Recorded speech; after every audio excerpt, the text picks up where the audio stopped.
Hi friends, আসসালামু আলাইকুম। আজ আমি তোমাদের চিংড়ি মাছ রান্না করে দেখাবো।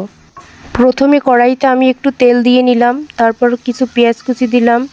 তারপর পেঁয়াজটাকে কিছুক্ষণ নেড়ে ভেজে নিতে হবে অল্প করে। তারপর আগে থেকে কেটে ধুয়ে রাখা চিংড়ি মাছগুলো পেঁয়াজের মধ্যে দিয়ে একটু সময় নিয়ে লাল করে ভেজে নিতে হবে। চিংড়ি মাছটাকে পেঁয়াজের সাথে তেলের সাথে ভালো করে ভেজে লাল করে নিতে হবে।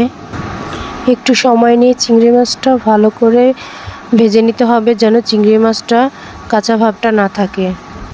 তারপর পুরোপুরি ভাজা হয়ে গেলে এর মধ্যে দিয়ে দিতে হবে ধনিয়ার গুঁড়া 1 চামচ,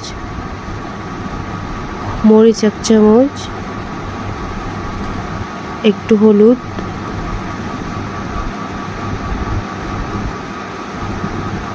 তারপর নেড়ে মিশিয়ে নিতে হবে। ভালোভাবে কষানো হয়ে গেলে তারপর এর মধ্যে পানি দিয়ে দিতে হবে পরিমাণ মতো। তারপর পানি দেওয়ার পর একটু ঢাকনা দিয়ে ঢেকে দিতে হবে। এখন তৈরি হয়ে গেল আমাদের মজাদার চিংড়ি মাছ ভুনা।